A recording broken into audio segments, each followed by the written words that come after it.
Bismillahirrahmanirrahim. Assalamualaikum warahmatullahi wabarakatuh.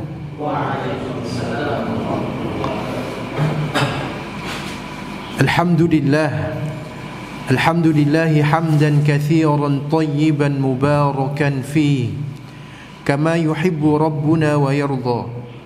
Asyhadu an la ilaha illallah wahdahu la syarika lah wa asyhadu anna Muhammadan abduhu wa rasuluhu la nabiyya wa la rasula ba'da. Allahumma salli wa sallim ala nabiyyina Muhammadin sallallahu alaihi wasallam wa ala alihi wa ashabihi wa man tabi'ahum bi ihsanin ila yaumiddin. Qala Allah ta'ala fi kitabihil karim, a'udzu billahi minasy syaithanir rajim. Yarfa'illahu alladhina amanu minkum walladhina utul 'ilma darajat. وقال الله في آية أخرى ولا تكونوا كالتي نقضت غزلها من بعد قوة أنكاثا. Jamaah rahimani wa rahimakumullah, yang paling utama tidak lupa kita senantiasa mengucapkan rasa syukur kepada Allah Subhanahu wa taala. Allah memberikan kepada kita nikmat, kesempatan dan persatuan yang luar biasa. Di sini kita bisa bermuajahah, dan alhamdulillah kemarin saya terjebak kemacetan dan sekarang agak slow karena saya sudah mengetahui jalan yang benar. Kemarin saya salah jalannya ke Paris macet, kemudian jalan Bantul juga macet. Sekarang jalan yang Pasar Telo tersebut agak lenggang di situ, masya Allah.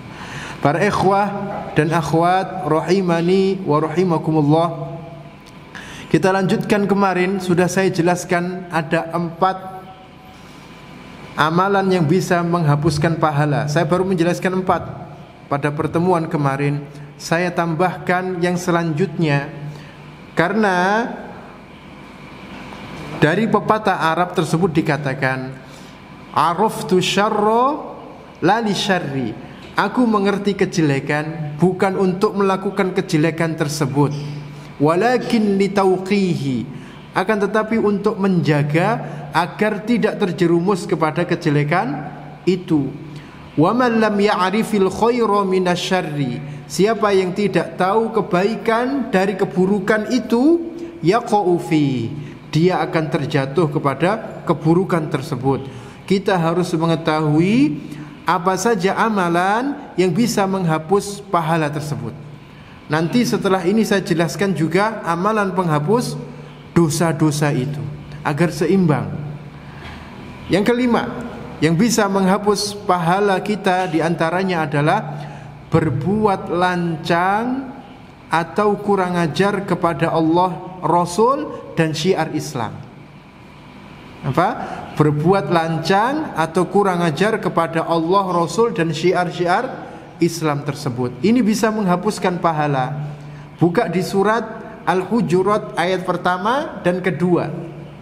Ayat pertama berbunyi, ya ayyuhalladzina amanu la tuqaddimu baina yadayillahi wa rasulihi wattaqullah. Wahai orang-orang yang beriman, janganlah kalian mendahului Allah dan Rasulnya.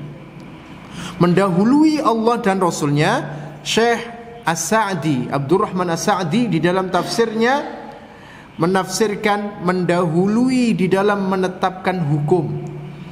Jadi tidak boleh seseorang tersebut membuat aturan kaidah tersendiri di dalam hukum dan syariat Islam, karena amalan tersebut diterima oleh Allah Subhanahu wa taala syaratnya dua. Saya tambahi 3 lah. Yang satu ini harus Islam. Orang tersebut harus masuk Islam. Kalau tidak memiliki tiket Islam, tertolak sebanyak apapun tersebut amalan itu. Islam yang membuat amalan itu diterima oleh Allah Subhanahu wa taala. Begitu juga murtad pada pertemuan kemarin yang membuat amalan itu terhapus. Yang kedua, ikhlas. Apa? Ikhlas. Ikhlas ini yang diperintahkan oleh Allah setelah orang itu tauhid. Wa ma umiru illa liya'budullah, menyembah Allah dulu mukhlisin, kemudian baru mengikhlaskan semata-mata hanya kepada Allah, baru setelah itu melaksanakan ibadah-ibadah yang lain. Yang ketiga, syarat diterima amal tersebut mutaba'ah, sesuai dengan koridor yang dicontohkan oleh Rasulullah Shallallahu Alaihi Wasallam. Dan mutaba'ah para ikhwah akhwat sekalian, tidak akan mutaba'ah tersebut terjadi kecuali mutaba'ah itu sesuai dengan 6 hal. Antum ingat-ingat 6 kaidah ini, 6 hal yang menyebabkan perbuatan tersebut, dan kita harus melihat apakah amalan itu sesuai dengan mutaba'ah atau tidak dari 6 ini. Dari 6 ini. Yang pertama, melihat kepada sababuhu, sebabnya. Contoh, saya kasih contoh. Seseorang itu kalau mau masuk masjid, salat apa? Tahiyatul masjid. Kemudian kalau dia bingung milih Ibu Sarmini atau Bu Tumini, bukan Bu Tumini yang jualan ayam, bukan. Bukan itu maksud saya. Tapi nama saja, kebetulan namanya sama. Salat apa namanya? Istikharah. Ketika kemarau melanda panjang, salat apa? Istisqa. Itu sebab-sebabnya ada di dalam dalil-dalil tersebut yang dicontohkan oleh Rasulullah SAW. Tapi begitu masuk pendopo, antum sholat tahiyatul pendopo, betul tidak? Gak benar. Karena sebabnya gak benar tahiyatul pendopo tersebut. Begitu musim kemarau, antum ngundang rara, pawang udan, ora benar. Kemudian dia mengatakan, dukun tersebut, kamu cocoknya hidup di air. Antum nyemplung terus, nggak di darat, nggak benar semuanya. Sebabnya nggak benar, batil, nggak benar. Kalau dibilang loh, sholat kok dilarang? Bukan sholatnya yang dilarang, tapi sebabnya itu.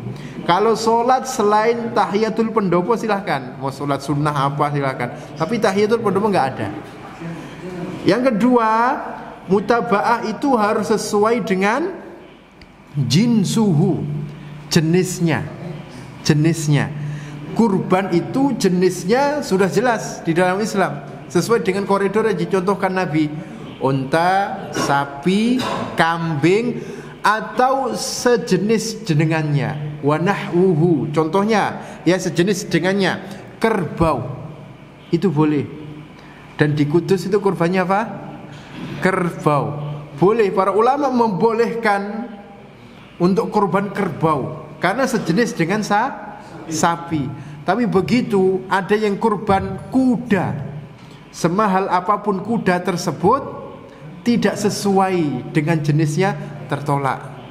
Memang ada pendapat ulama seperti Imam Ibnu Hazm, kalau dibuka di kitab fikih Sahih Fiqh Sunnah, Ibnu Hazm membolehkan kurban unggas. Baru tahu? Ya. Kalau orang itu ingin kurban betul-betul, saking ingin kurban, dia punya unggas, boleh dia kurban unggas. Tapi pendapat ini aneh. Pendapat ini agak aneh dan berlawanan dengan jumhur, sekaligus dengan dalil-dalil tersebut yang banyak. Nabi dan para sahabatnya bahkan tidak pernah kurban kuda, apalagi tambahin nil. Kuda nil malah gak ada. Apalagi kalau kurban perasaan, malah gak boleh lagi. Kurban perasaan, saya kurban pak, gak boleh itu malah. Apalagi buaya, gak boleh sama sekali. Jadi jenisnya harus sama. Yang ketiga, ibadah itu harus sesuai setelah jenis, yakni adaduhu, adat, bilangan atau rokaat. Lihat rokaat sholat, itu harus sesuai. Lihat rokaat wudu. Wudu itu paling banyak berapa bilangannya? 3, itu paling banyak 3. Kok ada orang wudu 27, oh itu gak wudu, itu adus. atau 7 kali, lebih dari 3 itu makruh. 4 itu sudah makruh. 1 boleh, 2 boleh, 3 yang sempurna. Kadang 1, kadang 3 boleh. Yang penting jangan lebih dari 3, karena itu sudah makruh, dibenci. Apalagi sholat ditambahi. Saya tak sholat subuh 8 rakaat sekaligus saya senam. Tidak boleh, karena bilangannya sudah jelas. Nah, bilangan itu kalau sudah jelas jangan diumumkan. Kalau bilangan zikir itu umum, jangan dikhususkan kecuali mendatangkan dalil. Saya kasih contoh. Zikir setelah sholat subhanallah, subhanallah, subhanallah, alhamdulillah, alhamdulillah, Allahu Akbar berapa kali? Khusus berapa kali? 33, dalam riwayat yang lain 10. Boleh 10, 33 atau 10. Nah, kalau khusus jangan diumumkan. Saya naik dewe, saya mau zikir, saya enakku pokoknya. Jangan. Nah, kalau zikir itu astagfirullah, astagfirullah, astagfirullah, umum Rasulullah, silakan sebanyak-banyaknya. Jangan dikhususkan. Saya tak astagfirullah, astagfirullah 11.111 kali wajib pokoknya. Wirid tertentu tanpa bernafas ya, apalagi gitu. Insyaallah inna lillahi wa inna ilaihi rajiun. Nah, ini yang menyebabkan orang itu kemasukan jin gara-gara ritual seperti itu. Dan saya lihat yang di ruqyah tersebut kemasukan jin, ada wirid-wirid tertentu, ya Latif, ya Latif, ya Latif, jinnya namanya Latif. Ya Latif, Latif itu jinnya namanya. Yang keempat, ibadah itu harus sesuai dengan apa? Dengan kaifiyatuhu. Mutaba'ah itu harus sesuai dengan caranya. Ya, caranya itu sudah jelas, wudu, sholat, haji, semuanya jelas caranya. Begitu diubah caranya itu, dibalik sholat itu dimulai dari salam, diakhiri dengan takbiratul ihram, itu sholat gundulmu, pasti tertolak sholat tersebut, karena gawe acara yang dia inginkan, nggak sesuai kaifiyahnya. Haji juga sama, haji juga sama. Yang kelima, ibadah itu harus sesuai dengan apa? Sesuai dengan zamanuhu. Apa? Waktu atau waktuhu, waktunya. Sholat itu waktunya sudah jelas. Pas waktunya subuh nggak mau sholat subuh, meskipun sudah dibangunkan, nggak bangun-bangun. Duhur tidak dibangunkan, duhur sudah dibangunkan, tidak bangun-bangun duhurnya. Tapi begitu waktunya asar, dia sudah bangun sebenarnya. Tak turu dhisik lah. Pas waktunya asar dia baru bangun, sholat duhur. Boleh atau tidak? Tidak boleh kalau dia itu sudah bangun dan sengaja. Kecuali kalau dia dibangunkan nggak krungu azan, nggak apa-apa, pokoknya hilang kesadaran, apalagi nggak ada yang bangunkan. Subuh bangun-bangun jam 8, boleh tidak dia sholat? Tidak boleh, karena belum wudu. Jadi dia harus wudu dulu, kemudian sholat. Saya tadi mengatakan dia boleh tidak langsung sholat, nggak boleh. Jadi wudu dulu kemudian sholat, itu yang benar. Kalau ada uzur seperti itu, karena rufi al-qalam an thalathin, pena itu diangkat dari 3 golongan, diantaranya anin naimi hatta yastayqidh, orang yang tidur sampai dia itu bangun, ada uzur. Kalau dia betul-betul tidur, waktunya harus dijaga. Pas Ramadan nggak mau puasa Ramadan, setelah Ramadan Syawal dia puasa Ramadan, tidak boleh yang seperti itu. Ibadah itu harus sesuai waktunya, harus disiplin. Islam mengajarkan disiplin juga. Yang keenam, ibadah mutaba'ah itu harus sesuai dengan setelah waktu, tempat, makanuhu, tempat. Contoh, sholat itu di tempat-tempat suci, haji itu di Mekah. Begitu ngarang bangun Ka'bah di Sewon, kemudian dia tawaf di situ, labbaik Allahumma labbaik, itu namanya orang gila. Nanti disangka seperti itu. Dan ibadah itu harus sesuai dengan tempat, dikiaskan di hal-hal yang lain. Tempat-tempat yang suci tidak boleh dipakai Tempat-tempat yang kotor maksud saya tidak boleh dipakai untuk ibadah begitu dan lain sebagainya. Yang kelima apa? Yang bisa menghapus pahala? Lancang kepada Allah dan Rasulnya, lancang di dalam menetapkan hukum mendahului Allah Rasulnya, atau lancang di dalam tidak punya sopan santun. Dia kurang ajar, menghina Allah, Rasul, Al-Quran dan syiar-syiar Islam, bisa mengeluarkan dari Islam. Hukumnya buka di surat At-Taubah juz 10 ayat 65, posisi sebelah kanan baris tengah. Qul abillahi wa ayatihi wa rasulihi kuntum tastahzi'un. Apakah katakanlah kepada Allah, kepada ayat-ayatnya, kepada rasul-rasulnya kalian itu menggunakan sebagai bahan olok-olok. Nek guyonan bahannya banyak. Jangan memakai Allah, Rasul sama Al-Quran tersebut, karena konsekuensinya berat. Seperti yang terjadi kasus yang belum lama juga di Jalan Magelang. Kalau saya ke Masjid Agung itu mesti ngimami lewat Holy Wings. Ya, masih ingat? Nah, itu ditutup gara-gara dia memunculkan produk minuman keras tersebut tulisannya Muhammad dan Maria tersebut. Nah, ini menghina jelas. Kalau dia yang buat itu orang Islam, hukumnya keluar dari Islam karena membuat nama Rasul tersebut menjadi bahan olok-olokan. Termasuk Al-Quran tidak boleh karena sakral. Kalau mau guyonan bahannya yang lain banyak. Jamaah yang dirahmati Allah Subhanahu wa ta'ala, sudah berapa? 5. Saya sebutkan nomor 6 yang bisa menghapus amal. Di antaranya adalah yang ke-6, mengundat-undat pemberian. Itu bisa menghapus amal. Kalau sudah dikasih, rumusnya lupakan. Kasih, lupakan. Kasih, lupakan.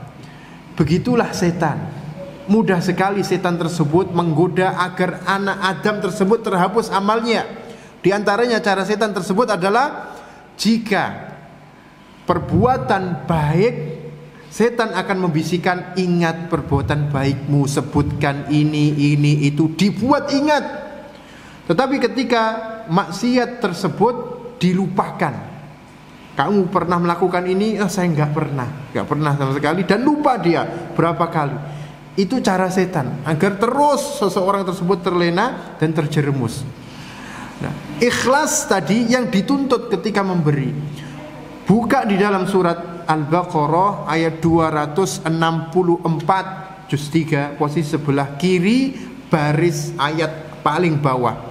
Ya ayyuhalladzina amanu la tubtilu shadaqatikum bil manni wal adha. Wahai orang-orang yang beriman, janganlah kalian membatalkan sedekah kalian dengan menyakiti, mengundat-undat dan menyakiti. Mengundat-undat dan menyakiti. Mengundat-undat itu gara-gara biasanya apa? Orang itu ngundat-ngundat pemberian gara-gara sakit hati. Iya atau tidak? Sakitnya di mana? Itu biasanya. Sakit hati, dia ngundat-ngundat pemberian yang dia berikan kepada temannya. Kamu pernah saya kasih ini dan itu. Pernah tak kasih kulkas, pernah tak kasih motor, pernah tak kasih ini. Hilang pahalanya tersebut. Ada orang sedekah ke masjid, disebutkan, dibacakan, Pak Samidi sedekah infak masjid 2 juta. Pak Sarmidi sedekah masjid 4 juta. Terus jawil temennya tersebut sampingnya, itu sedekah kok diomong-omong, ora bener. Sing bener itu hamba Allah. Kemudian diumumkan hamba Allah 10 juta. Nah yang bener gitu, hamba Allah itu saya. Berdoain. Itu sama saja. Itu malah parah. Padahal orang itu kalau sedekah nyebut namanya belum tentu riya. Dan sedekah dipuji oleh Allah dua-duanya, secara sembunyi-sembunyi atau terang-terangan. Keduanya baik. Kalau niatnya baik, Allah sebutkan di dalam firman-Nya surat Al-Baqarah ayat 274, alladzina yunfiquna amwalahum bil-laili wan-nahar sirran wa alaniyah, yaitu orang-orang yang menginfakkan hartanya tersebut baik secara sembunyi-sembunyi wa alaniyah atau terang-terangan. Dua-duanya dipuji oleh Allah. Tergantung kondisinya. Kalau misalkan mau bangun Islamic Center, Mu'alaf Center misalkan, mau bangun Mu'alaf ini, Mu'alaf Center mau bangun masjid begitu, nggak ada yang nyumbang, semuanya khusyuk tumaknina berjamaah. Tapi maksud saya bukan di sini, tapi di sono. Diem, terus ada yang ngacung, saya nyumbang 10 juta. Akhirnya dengan ngacungnya menyebabkan jamaah yang lain itu termotivasi bangun masjid. Ngacung dia, saya nyumbang 10 juta. Semuanya bakhil rata-rata. Dan maaf, orang yang bakhil itu tidak disukai meskipun sesama orang bakhil. Di podo wae. Wong medit ora seneng karo wong medit. Padahal dia wae medit tenan orang itu. Padahal dia ini yang medit. Padahal dia ini yo medit. Kucing wae ora seneng mbek wong medit. Kucing kena mangan, kucing nunggu di bawah lagi makan. Saya tunggu, kalau nggak dapat dagingnya, semoga dapat ndak tulangnya dulu, kepalanya. Bareng sampai kepala ini dikremus, masya Allah, kremus. Nggak apa-apa kata kucing, nggak dapat kepala, yang penting dapat tulangnya. Bareng sampai tulangnya dikemah-kemah, dimplok semuanya. Kucing gede-gede, la ilaha illallah, ana wong modit koyo ngene.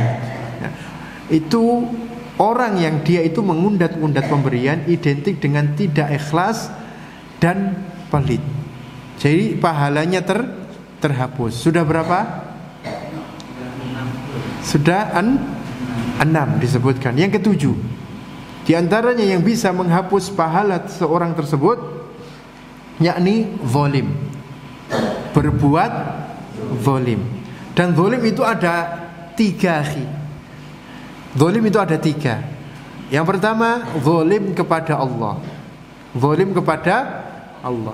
Yang kedua, zalim kepada diri sendiri. Yang ketiga, zalim kepada sesama. Zalim kepada Allah, zalim kepada diri sendiri, itu gampang taubatnya. Orang tersebut menyesal, tidak akan mengulangi lagi taubat dan nasuha kepada Allah. Allah hapus seketika dengan cara seksama dalam tempo yang singkatnya. Itu hapus langsung, gampang.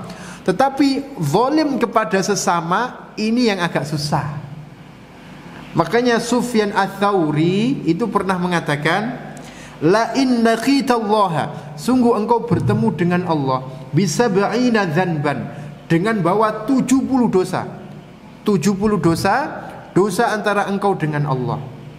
Ahwanu alaika, itu lebih mudah bagimu, lebih mudah untuk diampuni Allah, peluangnya itu lebih besar. Saya tidak menganjurkan maksiat, tidak, jangan salah paham. Tetapi ini menunjukkan bahwa Allah itu Maha Pengampun. Allah itu Maha Pemaaf, mudah sekali. Membawa 70 dosa itu jauh lebih mudah diampuni oleh Allah daripada engkau bawa 1 dosa. Bidzan bin wahidin fima bainaka wa bainan nas, antara engkau dengan manusia. Itu agak berat, karena sifat manusia itu tidak terima. Sifat manusia tersebut gampang orang tersebut terpancing dan lain sebagainya, sehingga gampang nuntutnya nanti di akhirat. Para jamaah yang dirahmati Allah Subhanahu wa ta'ala. Dan zalim itu apa secara bahasa? Zalim itu secara bahasa berasal dari kata vo, lam sama mim. Vo, lam sama mim. Zalim secara bahasa wad'u syai' fi ghairi mahallihi, meletakkan sesuatu tidak pada tempatnya. Itu zalim. Saya kasih contoh gampangannya. Peci tempatnya di mana? Di kepala. Tapi dia lungguh kemudian ditaruh di dengkul. Dia taruh di sini pecinya tersebut. Itu secara bahasa saja namanya zalim. Tempat sampah itu untuk buang sampah, tapi dia buang sampah itu di sembarangan. Itu secara bahasa zalim, ya. Dan kezaliman yang paling besar kepada Allah itu syirik. Karena ibadah yang seharusnya ditujukan kepada Allah ditujukan kepada selain Allah. Kemudian zalim kepada diri sendiri itu seperti minuman keras, kemudian narkoba, kemudian juga berjudi, kemudian berzina, yang atas dasar suka sama suka. Itu dia minta ampun kepada Allah sungguh-sungguh untuk bertobat, insya Allah Allah perkenankan diampuni seluruhnya mudah asal dia serius untuk taubat, serius taubatnya. Sementara dengan orang lain seperti memerkosa begitu, nah itu sudah kezaliman kepada orang lain. Kemudian juga merampok, korupsi dan lain sebagainya. Makanya ada ayat di Quran yang diawali dengan wail. Ada 2 surat. Surat apa? Wailul lil mutaffifin. Kemudian lagi satunya wailul likulli humazatil lumazah. Itu menyangkut zalim kepada orang lain. Dua-duanya. Wailul lil mutaffifin, celaka orang yang curang. Yang dia tersebut al-mutaffifin ditafsirkan oleh Ibnu Jarir wa huwa al-qalil, sedikit. Mutaffifin itu sedikit artinya. 1 kilo dia beli, ada orang beli, kemudian dikurangi setengah kilo, ketahuan atau tidak? Kalau 1 kilo dikurangi setengah kilo, ketahuan tidak? Ketahuan. Nguranginya terlalu banyak, nguranginya setengah kilo. 1 kilo dikurangi 1/4 kilo, ketahuan tidak? Ketahuan, banyak sekali. 1/4 kilo. 1 kilo dikurangi 1 ons, ketahuan tidak? Bisa ketahuan, bisa tidak. Nah, al-mutaffifin itu bisa kurang dari 1 ons tersebut. Itu sudah diancam kalau dia itu sengaja celaka. Wail itu maknanya al-halak, kehancuran, kebinasaan. Wail juga ditafsirkan oleh ulama jurang di neraka jahanam, namanya wail, neraka wail tersebut. Apalagi dia mencuri uang rakyat miliaran, itu di atasnya wail. Wail atau apa itu? Berat tanggungannya di hadapan Allah. Begitu juga wailul likulli humazatil lumazah. Itu berhubungan dengan menjatuhkan harkat martabat orang lain. Celaka orang yang pencela dan pengumpat. Al-humazah itu mencela dengan verbal. Dengan verbal. Al-humazah. Jadi dia langsung to the point, ngomong kepada temannya, ngomong yang menyakitkan, merendahkan dia, itu namanya humazah. Sementara lumazah itu mencela dengan tidak dengan verbal, tapi bahasa tubuh. Misalkan bahasa tubuh, orang itu enggak mencela dengan perkataan, tapi dengan bahasa tubuhnya dia mencela. Ada temannya lewat, dia lirik, itu sudah kena di dalam wailul likulli humazatil lumazah. Ke bahasa tubuhnya tersebut, atau diajak temannya untuk ngobrol, dia nyingkur begitu. Dan itu setiap saat seperti itu terus. Dan itu termasuk ayat itu kena. Ini, para ikhwan dan akhwat, azanillahu wa iyyakum. Jadi Rasulullah SAW itu pernah kepada sahabatnya, beliau mengatakan, atadruna manil muflis, tahukah kalian tersebut orang yang rugi tersebut? Kemudian para sahabat tersebut menjawab, al-muflisu fina man la dirham lahu wala mata'. Orang yang rugi di antara kita adalah yang dia tersebut tidak memiliki barang berharga, tidak memiliki dirham dan barang berharga. Enggak punya apa-apa ya Rasulullah. Rasulullah sallallahu alaihi wasallam yang dimaksudkan beliau tidak itu.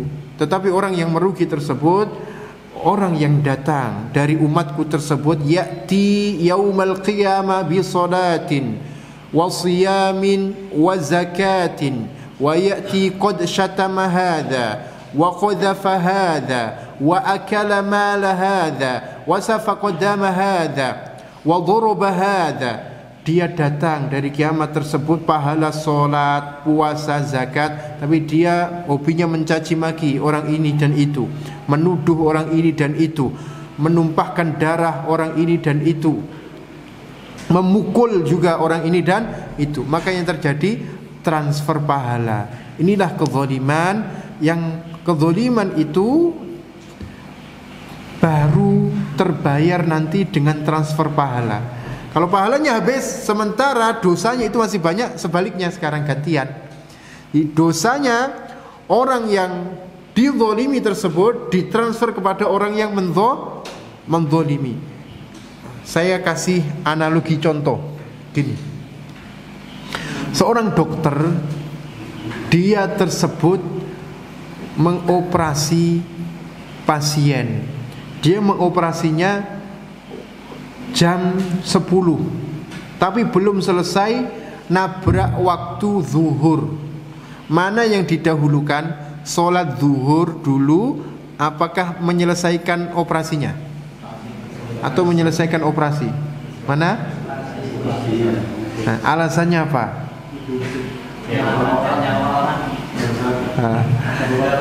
Ini salah satu contoh analogi bahwa para ikhwah sekalian, Allah itu maha pengampun sekali. Allah itu maha toleran sekali. Jadi dokter tersebut harus menyelesaikan operasinya sampai selesai.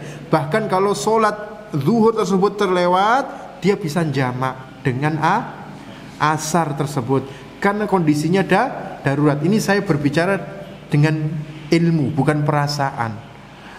Kalau si pasien tersebut dia nggak terima, nanti di hadapan Allah dia bisa nuntut tidak? Bisa. Kemudian keluarganya bisa nuntut tidak? Bisa. Maka haknya Allah tersebut bukan berarti dinomor duakan setelah hak manusia, tidak. Tetapi menjaga hak Allah dengan mendahulukan manusia tersebut agar sholatnya itu khusyuk, itu yang diinginkan. Makanya dalam hadis itu ada la sholata bihadratit ta'am. Tidak sempurna sholat tersebut ketika hadir makanan. Makruh hukumnya. Tapi catatannya para ikhwah, kalau dia ingin makan dulu, meskipun ketinggalan jamaah. Islam itu gampang. Islam itu mudah. Dengan catatan beberapa. Satu, waktu sholat itu masih lama. Kalau waktu sholat sempit, walaupun ingin makan, sholat dulu. Itu jelas. Misalkan sekarang asar jam berapa? 2:30. Didangkan makanan tersebut, lapar, jam 2:30 kurang 10. Karena perjalanan, dia sholat dulu. Makanya dia sholat dulu, kemudian setelah itu baru makan. Itu kondisi waktu. Melihat kepada kondisinya waktu. Sekarang melihat kepada kondisi orang tersebut. Kalau dia itu ingin makan, dia makan. Kalau dia tidak ingin makan karena kenyang, ya sholat dulu. Hal ini dilakukan agar hak Allah tersebut dijaga. Sholatnya itu khusyuk. Yang diinginkan sholat itu biar khusyuk, dan sebagainya. Itu salah satu contoh bahwa Allah itu maha pemaaf. Kalau kezaliman dan lain sebagainya itu berhubungan dengan Allah, gampang obatnya. Tapi kalau dengan manusia itu agak susah. Harus minta maaf segera, jangan ditunda pas Idul Fitri. Idul Fitri diropel begitu, ternyata sudah KO. KO apa? Meninggal. Dia sudah meninggal. Jamaah yang dirahmati Allah Subhanahu wa taala, sudah berapa disebutkan? 7. Sekarang ke-8. Di antara yang bisa menghapus amal itu adalah membunuh orang lain atau merasa senang dengan terbunuhnya orang itu. Orang mukmin maksudnya, membunuh nyawa orang mukmin tersebut atau merasa senang dengan terbunuhnya nyawa tersebut. Dalam hadis riwayat Abu Dawud, Rasulullah sallallahu alaihi wasallam bersabda, "Man qatala mu'minan," siapa yang bunuh nyawang seorang mukmin, fa'tabatu biqatlihi, dia senang dengan terbunuhnya tersebut, lam yaqbalillahu lahu sarfan wala adlan, Allah enggak menerima amalan ibadah wajib maupun sunnah. Ini bahaya dosa membunuh. Dosa membunuh itu besar. Tidak ada dosa di antaranya selain dosa syirik, kemudian dosa riba di Quran, yang dosa itu ancamannya berat setelahnya pembunuhan. Pembunuhan. Karena dosa pembunuhan ini Allah ancam di dalam surat An-Nisa ayat 93, "Wa man qatala mu'minan muta'ammidan fajaza'uhu jahannamu khalidan fiha." Dia akan kekal di neraka selama-lamanya. Maksudnya di sini kekal, ijma ulama ketika menafsirkan. Kebetulan penelitian saya ketika tafsir itu meneliti ayat-ayat tentang ini, tentang dosa besar diantaranya. Nah, Rasid Ridho Muhammad Abduh di dalam tafsir Al-Manar itu menghukumi orang yang bunuh nyawa orang mukmin tersebut sengaja, hukumnya dia nanti kekal di neraka. Keras di dalam hal ini. Tekstual Rasid Ridho Muhammad Abduh tersebut. Sedangkan para ulama lain, Ibnu Katsir, Ibnu Jarir Tobari, dan yang lain sederet mufassir yang lain itu mengatakan maksudnya kekal di sini bukan kekal dalam artian secara zahir teksnya, tidak. Tapi kekekalan di api neraka itu kalau pembunuhan itu diikuti dengan istahalla, menganggap halalnya orang muslim itu, menganggap darahnya orang muslim itu halal. Kalau menganggap darahnya orang muslim itu halal, maka baru kena hukuman itu. Jelas? Ya. Nah, kalau tidak. Kekal di sini cuma lama di api neraka, kesempatan untuk masuk ke surga tanpa hisab tidak bisa dia dapatkan. Itu maksudnya. Bukan kekal dalam arti sebenarnya. Karena orang itu kalau bunuh nyawa orang lain, bisa tidak dia minta maaf? Bisa ning kuburane njaluk sepuro. Orang itu sudah mati. Orang itu sudah mati. Yang dia lakukan adalah nanti saling tuntut menuntut dengan orang yang dia bunuh. Enggak terima dia. Saya enggak terima gini-gini. Tuntut menuntut di akhirat. Itu konsekuensinya. Atau merasa senang juga sama. Dalam hadis riwayat Tirmidzi, Rasulullah sallallahu alaihi wasallam bersabda, "Lau anna ahlas samawati wa ahlal ardi," seandainya penduduk langit dan bumi seluruhnya bersatu padu untuk menumpahkan nyawa seorang mukmin tersebut, la akabbahumullah ishtaraku ala dami muslim, bersatu padu untuk menumpahkan nyawa seorang muslim, Allah akan masukkan seluruhnya di neraka jahanam. Padahal seluruhnya yang ada di dunia ini bersatu padu. Karena beratnya dosa pembunuhan tersebut sangat-sangat berat. Nah, seluruh dosa dalam hadis juga yang lain Allah gampang mengampuni kecuali dua. Yang pertama, man mata musyrikan, orang yang meninggal dalam keadaan musyrik. Kalau sudah meninggal susah untuk diampuni oleh Allah, enggak bisa. Yang kedua, man qatala mu'minan muta'ammidan, orang yang bunuh nyawa orang lain dengan sengaja. Sebabnya tadi dia enggak bisa minta maaf lagi kepada orang yang dia bunuh. Dan hukum bunuh membunuh itu ada 4. Hukum bunuh membunuh itu ada 4 di dalam Islam. Yang pertama, orang yang membunuh dan orang yang dibunuh tersebut sama-sama masuk surga. Kaget? Halo? Kok bisa sama-sama masuk surga? Ini peristiwa yang terjadi ketika fitnah di zamannya para sahabat, perang Siffin sama perang Jamal. Mereka tidak menemui kata sepakat. Perbedaannya masalah khilafiyah, bukan masalah khilafiyah keduniaan, tidak, tapi masalah yang memang susah untuk dipertemukan. Ini antara perang Siffin Ali dengan Muawiyah. Muawiyah ini baru mau membaiat Ali kalau pembunuhnya Khalifah Utsman itu dikisos, ditangkap, dikisos. Sementara Ali berbeda pendapat. Kamu baiat saya dulu agar tidak terjadi fitnah, kekacauan juga. Kemudian saya stabilkan dulu, karena sedang kacau itu kondisi politiknya. Baru setelah kondisinya stabil, saya akan kisos cari pembunuh Sayyidina Utsman tersebut. Gak menemui titik temu, terjadilah perang. Perang Siffin itu perang tersopan sepanjang sejarah. Dengan perang Jamal juga sama, perang tersopan sepanjang sejarah. Jadi jamaahnya bareng. Ada tidak perang kayak gitu?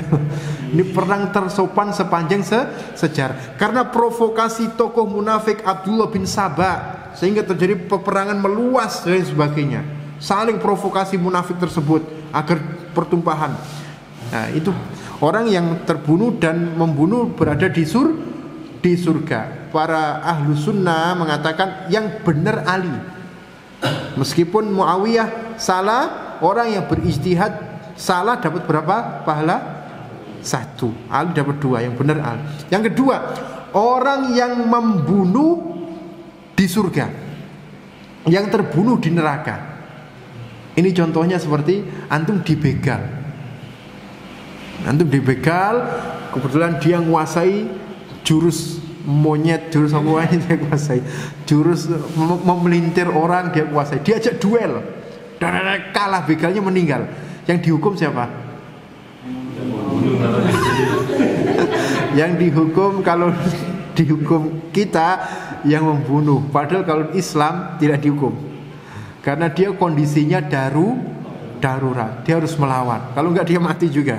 Dan orang yang mempertahankan hartanya tersebut jihad. Di Islam dihukumi jihad. Nah, orang yang membunuh di surga, orang yang terbunuh begalnya tersebut di neraka. Kasus ini juga seperti jihad fisabilillah. Orang yang bunuh orang muslim tersebut di surga, orang yang terbunuh orang kafir yang menyerang kita di neraka.